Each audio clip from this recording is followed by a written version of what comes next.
মহারাজ, সবাই তো শেষ। এখন এই বাচ্চাটা বেঁচে আছে।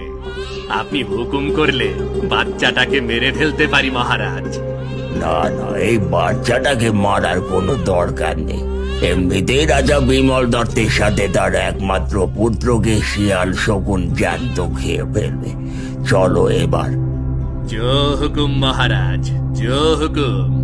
এই যুদ্ধে রাজা বিমল দত্তের সাথে সকল সেনা তাদের প্রাণ হারায়।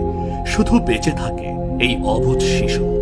কিছুক্ষণ পর হঠাৎ একটা শিকারী পাখি এসে শিশুটাকে উঠিয়ে নিয়ে চলে যায়। এদিকে সমুদ্রের মাঝে একটি বাণিজ্যিক জাহাজে করে এক বণিক আর কিছু মাঝি মোল্লার আসছিল। হঠাৎ সেই বণিক দেখতে পায় পাখিটা ছোট্ট বাচ্চাকে নিয়ে উড়ে যাচ্ছে। এ কি? ওই পাখিটা তো একটা জ্যান্ত বাচ্চাকে তুলে নিয়ে যাচ্ছে। হ্যাঁ, তাই তো দেখছি। না জানি কার কোলের বাচ্চা তুলে নিয়ে যাচ্ছে। দ্রুত জাহাজ ঘোরানোর ব্যবস্থা করো, বাচ্চাটাকে বাঁচাতে হবে। কিন্তু মালিক, ওই পাখিটা বাচ্চাটাকে কোথায় নিয়ে যাবে কে জানে। কোথায় আর যাবে? নিশ্চয়ই আশেপাশে কোনো পাহাড়ে নিয়ে যাবে। তাড়াতাড়ি জাহাজ ঘোরাও। হ্যাঁ হ্যাঁ, এখনই জাহাজ ঘুরাতে বলছি। এই জাহাজ ঘুরিয়ে পাখির দিকে নিয়ে চলো।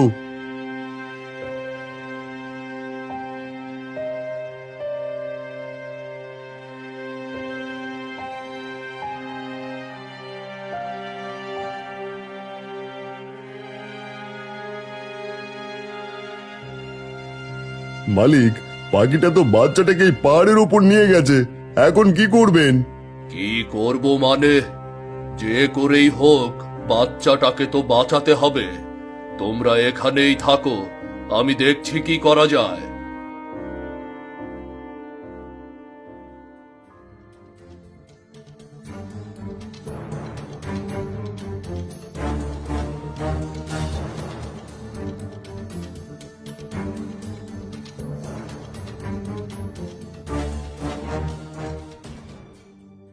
এই তো বাচ্চাটা এখানেই আছে, আর বাচ্চাটার কোনো ক্ষতিও হয়নি। যাই, বাচ্চাটাকে নিয়ে যাই।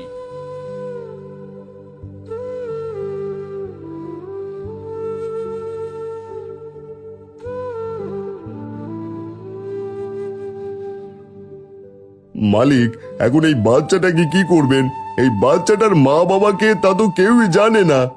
আপাতত এখন থেকে আমার কাছেই বড় হবে। আমরা তো সব রাজ্যে বাণিজ্য করি। যখন এর বাবা মায়ের পরিচয় পাব, তখন এর বাবা মায়ের কাছে ফিরিয়ে দেব। এতদিনে বণিক পুত্র হয়ে থাকবে। ঠিক আছে, তাহলে তো তার একটা নাম রাখা দরকার। এবার এর একটা নাম রাখুন। হ্যাঁ, আজ থেকে এর নাম দুঃখীরাম। মালিক, একটা কথা বলি, কিছু মনে করবেন না। এত নাম থাকতে আপনি এর নাম দুঃখীরাম রাখলেন কেন? কারণ পিতা মাতা ছাড়া কোনো সন্তান অন্যের কাছে পূর্ণ ভালোবাসা পায় না। তার জন্যই এর নাম আজ থেকে দুঃখীরাম। এবার বুঝতে পেরেছি। এখন বলুন, আমরা কোন রাজ্যে বাণিজ্যের জন্য রওনা হব? সোজা দক্ষিণ দিকে যাও। প্রথমে যে রাজ্য পাওয়া যাবে, আমাদের গন্তব্য সেখানেই হবে। যা সোজা দক্ষিণ দিকে নাও। বণিক ছোট্ট বাচ্চার প্রাণ বাঁচিয়ে তাকে কাছে রাখে। ধীরে ধীরে বাচ্চাটা বণিকের কাছে বড় হতে থাকে। বণিক দুঃখীরামকে যুদ্ধ কৌশল থেকে শুরু করে সকল শিক্ষা দিতে থাকে। আস্তে আস্তে কেটে যায় 25টা বছর। এখন দুঃখীরাম যুবক হয়ে গেছে। এদিকে হঠাৎ বণিক এক দুরারোগ্য ব্যাধিতে আক্রান্ত হয়ে মৃত্যুশয্যায় চলে যায়। বাবা দুঃখীরাম, আমার আর বেশি সময় নেই। আমি খুব তাড়াতাড়ি তোমাদের ছেড়ে চলে যাব। তবে মরে যাওয়ার আগে তোমাকে কিছু কথা বলতে চাই। এ কি বলছো বাবা? তোমার কিছুই হবে না, কিছুই হবে না তোমার। তুমি সুস্থ হয়ে যাবে। না, আমি আর সুস্থ হব না। তবে মরার আগে তোমাকে একটা কথা বলে যাই। তুমি আমার নিজের সন্তান না। আমি তোমায় কুড়িয়ে পেয়েছি। তোমাকে কুড়িয়ে পাওয়ার পর তোমার মা বাবাকে অনেক খুঁজেছি, কিন্তু কোথাও পাইনি। তাই তোমাকে নিজের সন্তানের মতো মানুষ করেছি। এসব কি বলছো বাবা? এ হতে পারে না, এ হতে পারে না। তুমি আমার বাবা। না, আমি তোমার বাবা না, তবে আমার সমস্ত সম্পদ তোমার নামে করে দিয়েছি। আমি মরার পরে তুমি পারলে তোমার পরিচয় খুঁজে বের করো। তোমার বুকের ওপরে যে চিহ্ন আছে, সেই চিহ্নই একমাত্র পারবে তোমাকে তোমার পরিচয় খুঁজে দিতে। আহ আহ আহ না বাবা, তোমার কিছুই হবে না। তুমি আমাদের ছেড়ে চলে যেতে পারো না বাবা, চলে যেতে পারো না।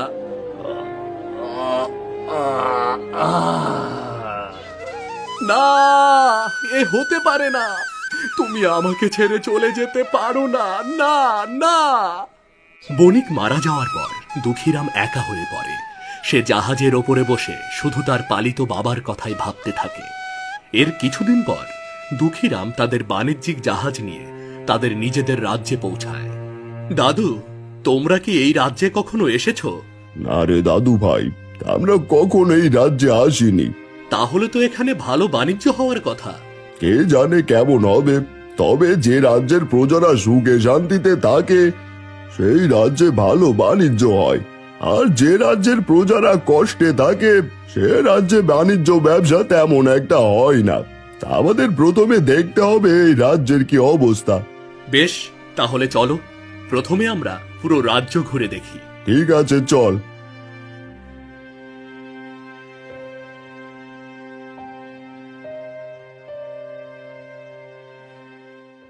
আর মাইরো না, আর মাইরো না। মেরো না।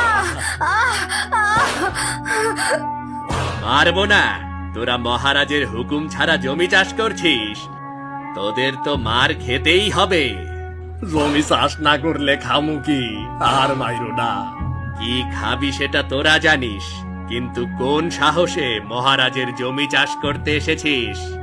মহারাজ তো জোর করে আমাদের জমির কাগজ নিয়ে গেছে। এখন আমরা জমি চাষ না করলে খাবো কি? কি খাবি? মার খা। মহারাজের জমি মহারাজ নেবে না তো কে নেবে? তোরা এবার মার খা। মেরো না, মেরো না। এ কি, তোমরা এদের দুজনকে এভাবে মারছো কেন? মারছি কেন? তোকে কি সেই কৈফিয়ত দিতে হবে নাকি? আর তুই কে? তোর সাহস হয় কি করে রাজার কর্মচারীদের কাছ থেকে কৈফিয়ত চাইতে? আমি এক বণিক, এই রাজ্যে বাণিজ্য করতে এসেছি। তাহলে তোর কাজ তুই গিয়ে কর, আর আমাদের কাজ আমাদের করতে দে। এই দুঃখীরাম, চল তো।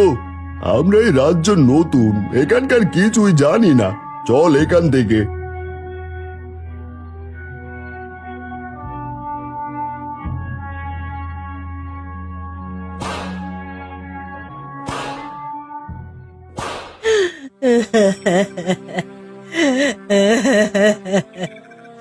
আমাদের সব নিয়ে গেল গো।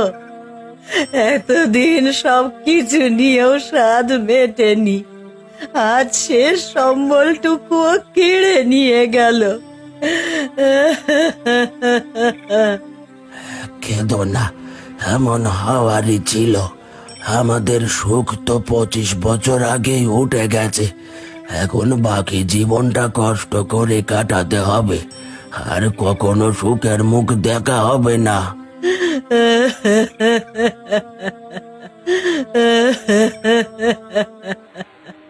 আপনাদের কি হয়েছে? এভাবে কাঁদছেন কেন? কাঁদবো না, এই জালিম রাজা আমাদের শেষ সম্বল জমিটুকুও নিয়ে গেল। এসব কি হচ্ছে? এই রাজ্যে কাউকে জমি চাষ করতে দেওয়া হচ্ছে না, আবার কারো কাছ থেকে জমির কাগজ কেড়ে নিয়ে যাচ্ছে। আমি তো কিছুই বুঝতে পারছি না। কি আর হবে, এই রাজ্যের জালিম রাজা আমাদের রক্ত চুষে চুষে খাচ্ছে। রাজা এত অন্যায় করছে আর আপনারা কিছুই বলছেন না। আপনারা চাইলে তো এর প্রতিবাদ করতে পারেন। কার এমন সাহস আছে যে ওই নির্দয় রাজার বিরুদ্ধে দাঁড়াবে? যে ওই রাজার বিরোধিতা করবে তাকেই মরতে হবে। তাহলে কি সারা জীবন আপনারা এমন অন্যায় সহ্য করে যাবেন? এছাড়া আর কি বা করার আছে? আমাদের শোক তো 25 বছর আগেই উঠে গেছে, সেই থেকে কষ্টই করে যাচ্ছি। কিন্তু তুমি কে, আর আমাদের কাছ থেকে সব শুনছই বা কেন? আমি দুঃখীরা, আমরা বাণিজ্য করার জন্য এই রাজ্যে এসেছি, কিন্তু এই রাজ্যের প্রজাদের দুঃখ দেখে আর নিজেকে সামলে রাখতে পারছি না। চলে যাও, চলে যাও, এই রাজ্য ছেড়ে চলে যাও, নয়তো নিষ্ঠুর রাজা তোমাকেও ছাড়বে না। না, আমি যাব না। এই নিষ্ঠুর রাজার হাত থেকে সবাইকে মুক্ত না করে আমি কোথাও যাব না। এই দুকিরাম, তুই কি বলছিস এসব? আমরা সামান্য বণিক, আমরা কি করে এত শক্তিশালী রাজার বিরুদ্ধে লড়বো? হ্যাঁ, তুমি একা পারবে না, চলে যাও, এই রাজ্য ছেড়ে চলে যাও। শুনুন, শুনুন, শুনুন, আগামীকাল জমি চাষের ব্যাপারে মহারাজের ঘোষণা শোনানো হবে। যারা মহারাজের জমি চাষ করতে ইচ্ছুক তারা সবাই উত্তর পাড়ার বড় গাছটার নিচে হাজির হবেন। শুনুন, শুনুন, শুনুন সবাই। ওগো, জমি কেড়ে নিয়ে আবার জমি চাষ করতে দেবে বলছে। না জানি এবার আবার সবাইকে কোন বিপদে ফেলবে। হ্যাঁ, নিশ্চয়ই রাজা আবার নতুন করে আমাদের ওপর জুলুম করবে। আবার নতুন করে কি জুলুম করবে? কি জুলুম করবে জানতে চাইলে কাল এসে নিজে কানে শুনে যেও। ঠিক আছে, কাল তোমাকে আসতেই হবে, নয়তো গ্রামের সবাইকে একসঙ্গে পাবো কি করে? ঠিক আছে, চলো দাদু, এবার আমরা যাই। হ্যাঁ হ্যাঁ, চল।